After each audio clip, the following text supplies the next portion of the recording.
Well, hi, everybody. Welcome to Corporate Security Law. I'm Dr. Brian Wisniewski. I'll be your instructor for the next 15 weeks. And looking through the class list, I know many of you. I've had you in the classes, so it's really great to see everybody back and some new faces. Let's jump right into the topic. This week we'll do a little bit of an introduction as to how we're going to go about business. And you have a couple deliverables for this week. And from there, we will push on our study of corporate security law. So what we're going to study is law, but from a unique perspective, that of the security manager. And you would think that a study of law is a study of law, but it really is not. Everybody involved in any type of legal matter has their own perspective, their own lens, their own way of looking at this and looking at what's important and what they need to do. So let's look at an example of that so I can kind of put it in perspective for you. So we'll look at the example of a workplace homicide. Let's start with something fun, right? Terrible thing to have happen, obviously. But when one takes place, we can look at two people who are involved in the legal system, the prosecutor and the defense attorney. And they look at different things. The prosecutor wants to know, what are the elements of proof? What do I have to show in order to put the bad guy in jail? What evidence do I have? What do I have that ties my subject to the crime? And then they also have to decide what charge is best. Let's just say in a workplace, you and I are working next to each other, and you turn to me and you say, guess what? I'm having an affair with your wife. And I, in a moment of passion, lose it and grab a wrench that we're working with, and I hit you in the head and you die. Too bad, so sad, right? However, heat of passion, second-degree murder. If indeed this was planned out and I knew that you were having an affair with my wife, and I came to work with a gun in my lunchbox, and I walked up to you and said, okay, I've had enough. I know you've been with my wife, and I shoot you. That would be premeditated. That would be first-degree murder normally. So you have to make sure that the charge fits the crime, because if I charge somebody with first-degree murder in that first instance, where it was a surprise to me and in the heat of passion I committed the crime, I would not be found guilty because I would not meet those proofs. So the prosecutor has to worry about those things. The defense attorney, on the other hand, has to worry about, was the evidence collected properly? They're going to look at the evidence, but they also are going to look very, very closely to make sure it was collected properly. Is there a way for me to get this evidence thrown out? Does the charge fit the crime? Again, if indeed I was charged with first-degree murder and this was a crime of passion, right, heat-of-the-moment crime, it would normally be second degree. And as a defense attorney, I would argue that you are not guilty of first-degree murder. And then there are other alternative theories of the crime. Could someone else have done it? Right? I mean, those are all the types of things that those two people look at. They have the same crime, the same legal matter, but they look at it two different ways. And they're not the only ones that have a lens on this. Now, let's imagine you're the security manager at that workplace where that crime took place. You're going to look at it and say, okay, what did I do or what did I not do that may have contributed to the crime? Did someone tell me that there may be a problem between these two workers and I ignored it? Did I know that one person had a penchant for violence because I ran a background check and found that out but didn't do anything about it? Did the company meet its obligations to protect the victim? If we knew in a background check that the person had many violent crimes in the past, then we probably did not. Was there a lapse in security? Suppose indeed the person came in with a gun, but we have metal detectors at all our doors, but the metal detectors weren't working. That would have been a lapse, and I would have been partially called in to tell people why I have metal detectors that people believe are in use for their own protection, yet a gun got into the building. And did the company react to any warning signs? Right? If you have an obligation to act when it comes to workplace violence. So the lens is different. The prosecutor and the defense attorney are looking at this two different ways. Security manager is looking at a whole third way. Victims are looking at it in another way. Now, victims aren't just the person who is dead. Obviously, they don't look at it at all, unfortunately, but their family is a victim. Other people in the building could be considered victims because they were there, they witnessed it, right? They've had harm done to them psychologically, perhaps, right? They look at this thing totally different. So when we talk about the study of law, there's many ways to study it from different perspectives. So we're almost looking at it as a individual perspective, looking at law from one angle. And that's what we're going to do this semester, is look at it from the angle of a security manager. Let's put those two things together. The legal system's looking at guilt or innocence. The security manager isn't looking at guilt or innocence at all. That is outside of their scope, their venue, their sphere of influence, right? but they can look at what the company's contribution to the events might be. The legal system is going to look at legal process. The security manager really isn't involved in that legal process other than if certain items, documents, artifacts are subpoenaed by either the prosecutor or the defense. They're really outside of that legal process.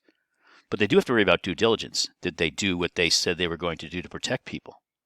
Alternative theories of the crime? Legal system will look at that. And really, the legal system is the state versus the accused.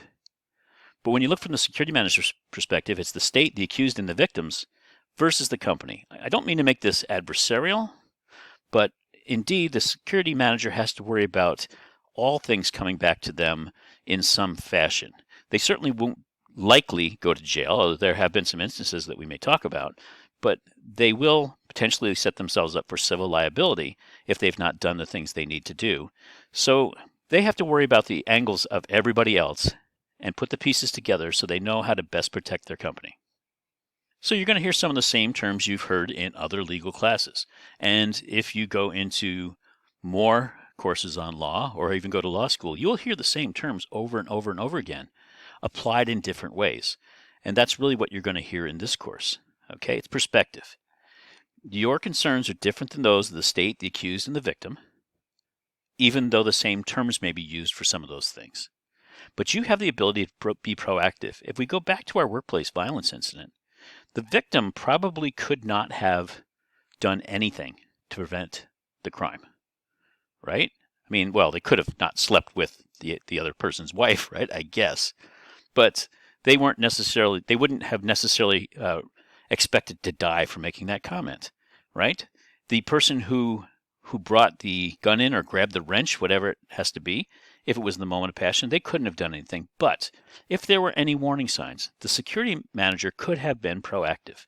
If there had been any rumors, anyone had come to make a complaint that somebody is, having an affair with someone else's wife and they work next to each other on the line, those types of things, you have the ability to be proactive.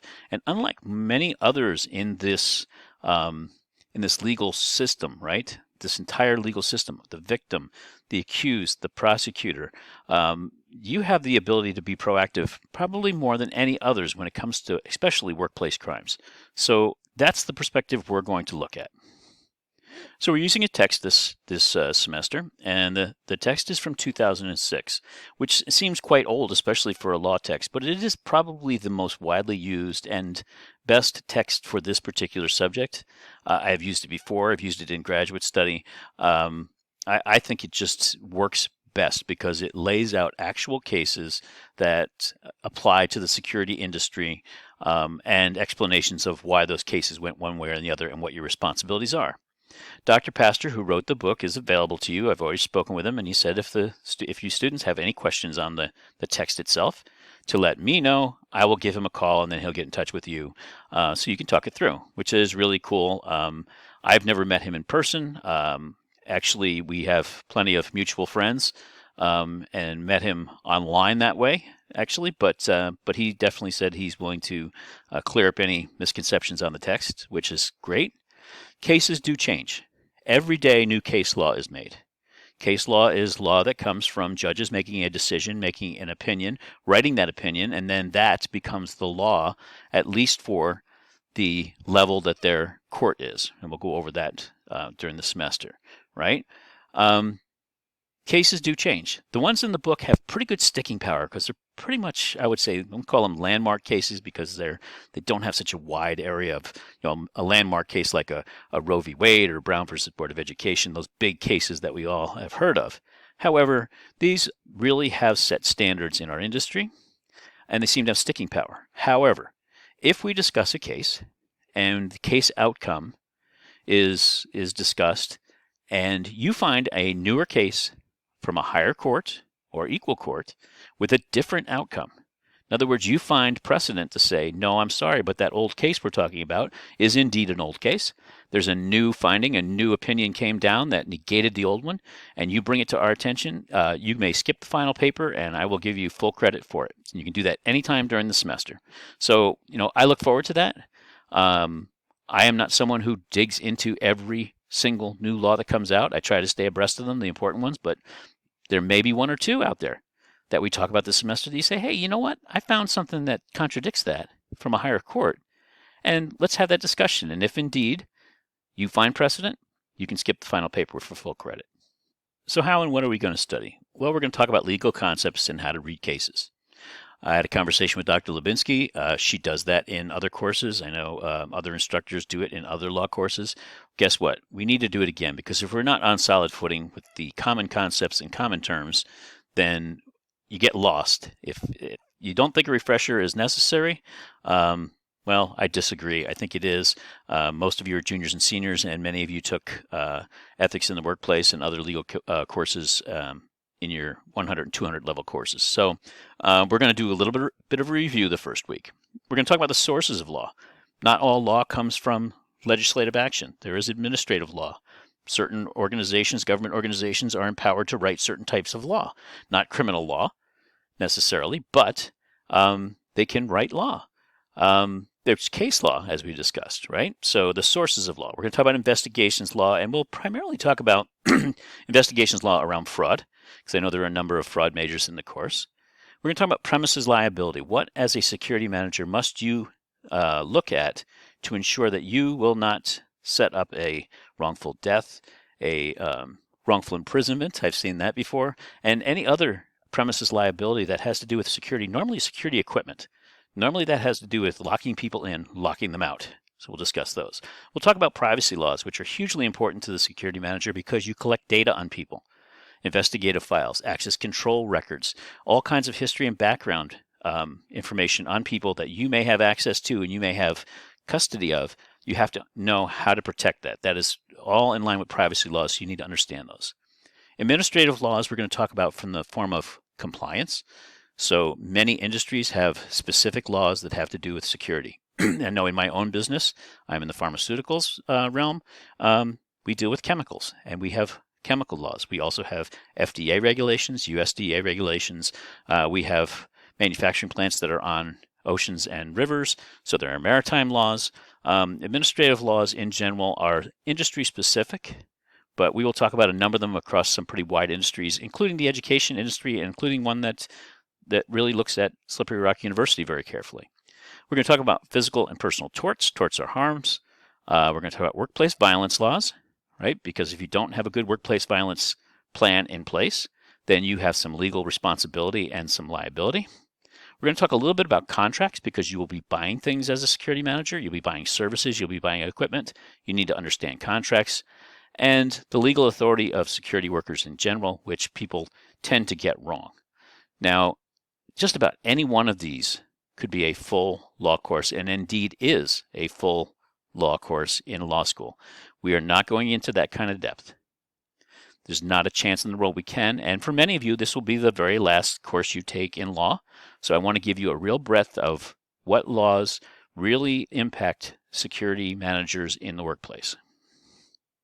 So you looked at that list and you said, I've studied all that before. This is a repeat. This is going to be a breeze. Well, hopefully it will be a breeze.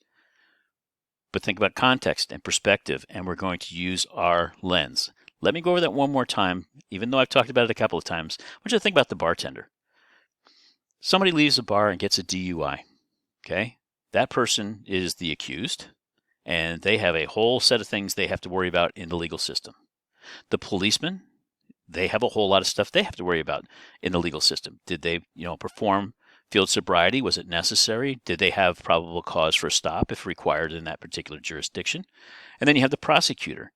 But how about the bar owner or the vehicle owner if indeed it wasn't the person who was arrested? How about the paramedic who has to show up, right? Are there certain legal requirements that they have? Are there certain things they should and should not do? Certainly the bar owner now, as more and more, is becoming responsible for people who get very intoxicated in bars, then go out and commit a crime and hurt someone. The bar owner is becoming someone who has civil liability and perhaps criminal liability in some issues. So everybody has their own perspective. Remember, we're going to be looking at it from the perspective of the security manager, because that is the type of course this is. And it really is a unique perspective because it may sound cold, but in some cases, we're not as concerned with the victim. That may raise some eyebrows with people. We should always be concerned with the victim and the victim's rights. Yes, we are. However, we also have to understand that we work for a company that we have agreed to protect. And if that is the case, then we need to do anything legal and compliant to meet that goal. Not asking anybody to do something that is not legal or not right to do, but we have to protect our employer. That's what we were employed to do. And as long as we do it in a legal and compliant manner, we're on the upper road. So how will you be assessed in this course, right? Everybody wants to know, well, this is great, but how do I get an A? Well, there's a couple of ways we're going to do things. We have some discussions. Most of that's going to be writing legal briefs, and it's really there's a couple of methods to write a legal brief. There's a kind of a condensed method that I use, and I've used in other graduate courses. I'm going to use that same one here. And if we study 3 or 4 cases in a week on a particular issue, you may be asked to write a legal brief on one of those cases. You are, however, responsible for the other 3 cases and having knowledge of them. The good thing is, if someone writes a good legal brief on a case and you read it, you should have enough information on that case to pass other assessments like quizzes and tests, right?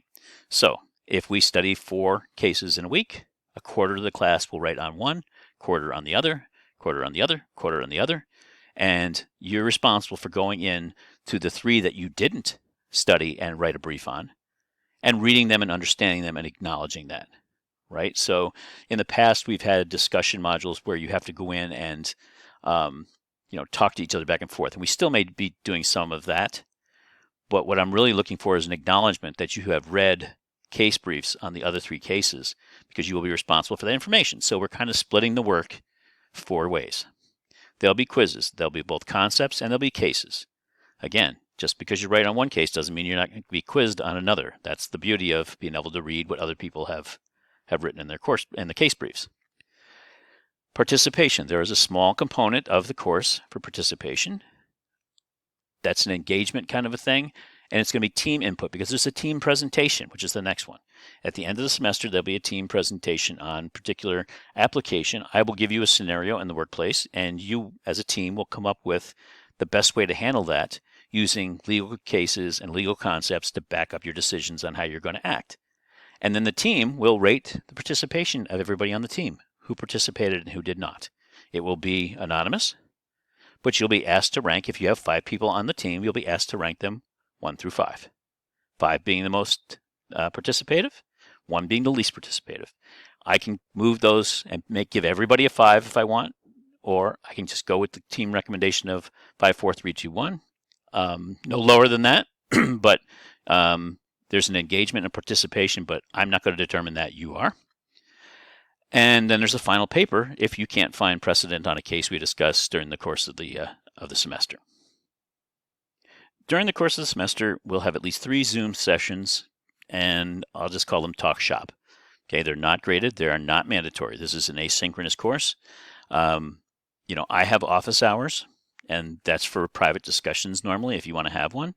You don't have to limit yourself to office hours with me. Those of you who have had me in the past understand. I take calls all times of the day, quite frankly, except after 10 p.m. because I'm old and I go to bed. But I want to open up 3 sessions. If nobody shows up with me, then I'll just look at my pretty face on the camera, and I'm not that pretty, but that'll be it, and I'll be okay with that. But I'm going to open up at least 3 Zoom sessions. I'll put out some times, and that maybe during the day or at night, common hour perhaps even, if there's nothing else going on, so that we can just connect if anybody wants to connect. It's kind of just a way to check in, make sure everybody's doing okay. We can talk about the cases, we can talk about assignments, we can talk about the weather, we can talk about sports, we can talk about anything you want to talk about. But I will open up a couple of sessions on Zoom just so that we can stay connected. So what do I really like about teaching this course? This is the first time I'll have taught this course to undergraduate students. I've taught it in graduate school before, I think 3 times. So I've changed the format obviously some, but I like this class especially because I look down this class list and I have all upperclassmen in here, right? Juniors and seniors, you know what to do, and you're not going to bring me weak excuses about I can't get my homework done, right? I'm not a lawyer, and I think that's great for this course because I get to research as part of the course. So I'm, as I was designing the course, I was learning a lot of things, nuances, things I'd read before, obviously, but then you read things several times and you say, wow, I'm looking at it a little differently now. So I really like the fact that I don't have to be a know-it-all here, that we can learn together, but I can give real life examples from the security side. And I think that's what really will help you in the perspective, because I have had 35 years now in this field and have come across many of these things in real life and am able to discuss, how I handle them, be it right or wrong. And you get to argue against anything we study if you like, right? Bring it. If you find something that's in conflict, that's the beauty of discussions in law, in my opinion, is that when you're talking about a case, somebody can say, yes, but what about the case of Smith versus Montana, in which Smith said this and the Montana Supreme Court agreed? Could be a very good discussion. That's what really lends this to rich discussion. So if you find something, bring it, because we really want to hear about it. So those who've had me in the past know that the final is always a reflection paper in my courses. I think that they actually have some value, and students have told me they do. Others think it's busy work, but I will tell you that it's just not. And in the long run, it will reinforce the things that you learned over the course of the semester. But what's different? In those papers, I ask you what you liked and what you didn't like. And so the options for the live meetings, those non-mandatory live meetings, this will be a first for an online course for me, where I'm actually going to, come on live to just, sit in a room with you if you so desire. There were suggestions about more options for points. People didn't like the idea that they were just, one assignment a week.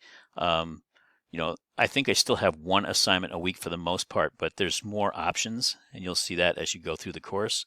The one thing that surprised me were a number of students felt that others did not keep up with the course well, and were turning in late assignments, which didn't give them the opportunity to look at their discussions.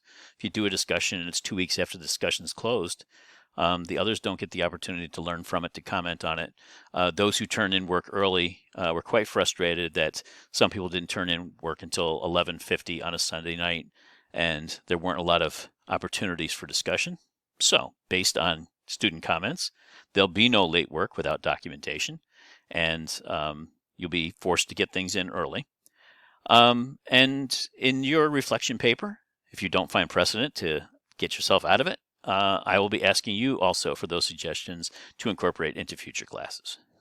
So most of you know that I work a full-time job as security director at Pfizer Inc., Pfizer Pharmaceuticals.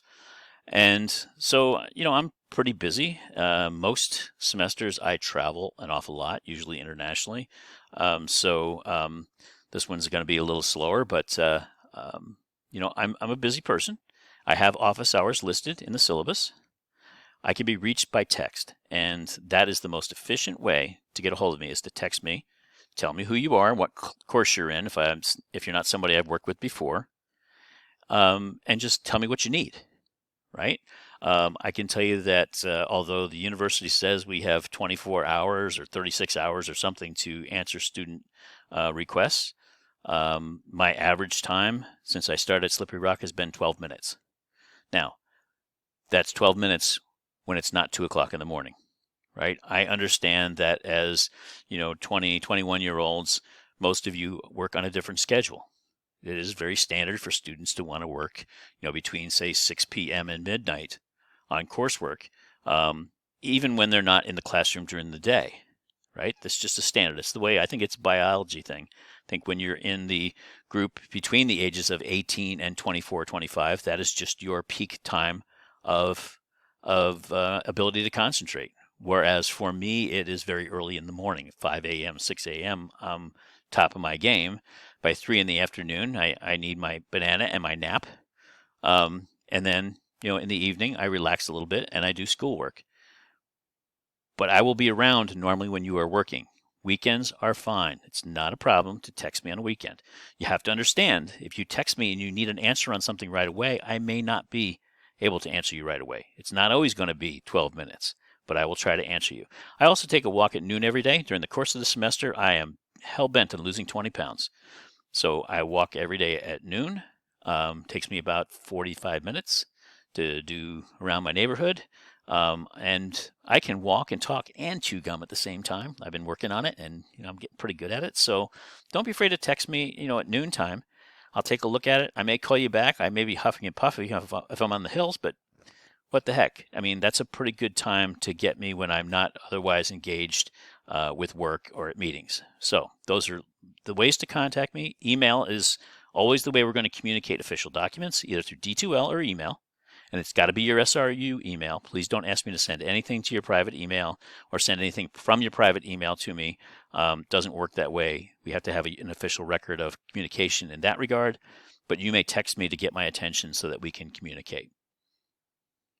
Okay, so intro lecture. You're done. You did that. We're done this week for that. Read the syllabus. Definitely read the syllabus. There are some changes from previous ones. The format may look the same, but read it. It's 10 pages. It's pretty easy to read. You can get it done in 10 minutes. Know the rules before we start. There is a syllabus quiz. Okay. Take the syllabus quiz. It is mandatory. Introduction posts.